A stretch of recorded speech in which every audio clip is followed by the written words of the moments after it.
पिछड़ी जाति के समाज के लोगों को तुमने चूहा कहा है, तो कंगना रनावत तुमने उन्हें अब्यूज़ किया है। पिछड़ी जाति के लोगों को बुरा बोलने के लिए कंगना रनावत तेरा मुंह काला। अगर तुम इंसान हो तो उन सब से माफ़ी मांगो। हर इंसान एक समान है। जब ऊपर वाला ईश्वर हर एक इंसान को सूरज की किरणें और चांद की रोशनी देता है, तो कंगना रनावत तुम कौन होती हो? इंसान जातियों को अलग अलग करने वाली और ऊंच नीच में भेदभाव करने वाली तुम कोई नहीं हो। इसलिए तुमने पिछड़ी जाति के लोगों को चूहा कहा है। चूहिया तुम हो।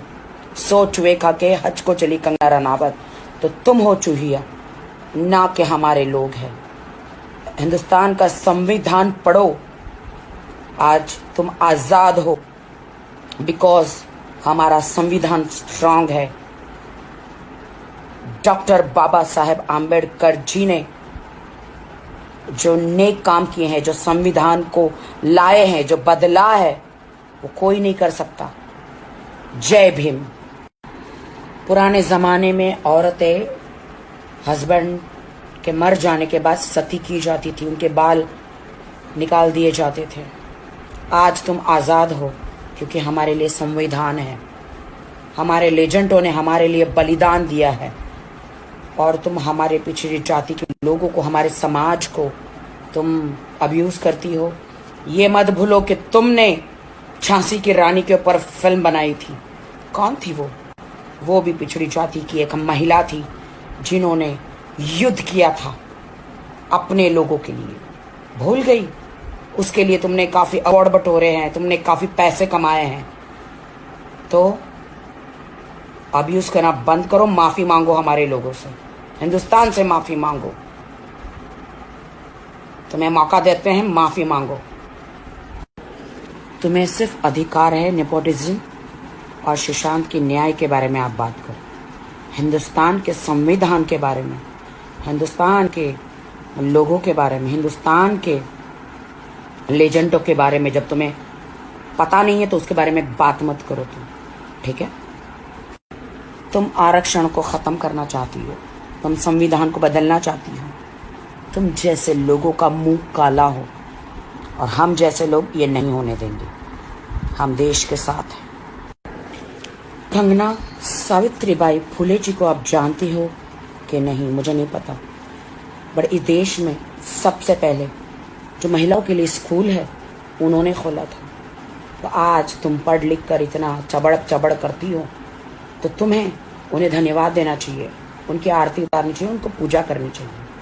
क्योंकि पिछले ज़माने जो पहले हुआ करता था कि औरत विधवा हो जाती तो उन्हें कोने में बिठा दिया जाता था, उनका खाना पीना अलग हुआ करता था, उनके बाल मुंडवा दिए जाते थे, उनको सती कर दिया जाता था। औरतों के लिए कोई भी सुविधाएं नहीं थी। तो इनका शुक्रगुजार करो कि आज तुम आज़ाद हो। सब फीमेलें आज़ाद है। इतिहास पढ़ो। अगर दिमाग में बुद्धि काम नहीं कर रही है, इतिहास पढ़ोगे तो पता चल जाएगा कि सावित्रीबाई फुले जी ने कितने अच्छे काम किए। कंगना रनावत, संविधान पढ़ो। संविधान नहीं होता तो तुम्हें जौहर करना पड़ता, और अनफॉर्चुनेट अगर तुम विधवा हो जाती तो तुम्हें सती हो जाना पड़ता, एक कोने में बैठे रहना पड़ता, संसार से अलग कर दिया जाता और तुम दूसरी शादी भी नहीं कर सकती थी। इसीलिए संविधान पढ़ो, सोचे समझे बगैर मत बोलो। संविधान ना होता तो आपको सती कहलाना पड़ता। संविधान ना होता तो आप ये पढ़ लिख कर स्कूल भी नहीं जा पाती, कुछ नहीं कर पाती। यहाँ तक जो बॉलीवुड में आके जो तुम स्टार बनी हो, हम बने हैं स्टार, जितने भी स्टार बने हैं लोग, संविधान नहीं होता तो इतने कामयाब भी हम नहीं होते, और महिलाएं खास करके इतनी आगे नहीं बढ़ पाती। बहुत सारे लोगों की माँओं ने बर्तन मांज कर, सड़कों पर झाड़ू लगाकर अपने बच्चों की परवरिश करी है। तो उन लोगों को तुम अब्यूज मत करो। ईश्वर न करे कि तुम्हारी माँ ने ऐसा कुछ तुम्हारे लिए किया हो लोगों के बर्तन मांजकर, सड़कों पर झाड़ू लगाकर, लोगों के टॉयलेट धोकर तुम्हें पढ़ाया हो।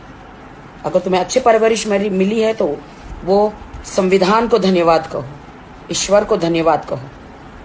तो दूसरों को, पिछड़ी जाति के समाज को तुम अब्यूज मत करो। झांसी की रानी में जो असली किरदार जो निभाया था उजलकारी बाई, वो एक बहुजन समाज की बेटी थी जो अपने लोगों के लिए लड़ी थी। तो क्या ये आप भूल गई? तो आप सुशांत के लिए न्याय मांगो, उसके खूनी को तो हम भी ढूंढ रहे हैं। 4 फोटो मोदी जी के साथ क्लिक कराने से आप देश के प्रधानमंत्री नहीं बन जाएगी। तुम 4 फोटो तुमने क्लिक कराए, हम तो मोदी जी के पास उधर जाके हम उनको खुद मिलकर आए हैं। और मोदी जी से एक बार नहीं 2-3 बार हम मिले हैं, लेकिन हमने कभी नहीं सोचा कि हम देश को हाथ में ले लेंगे। मोदी जी के साथ 4 फोटो खिंचवाने से, मोदी जी को 2-4 बार मिलने से तुम खुद को प्रधानमंत्री समझ के बैठी हो क्या?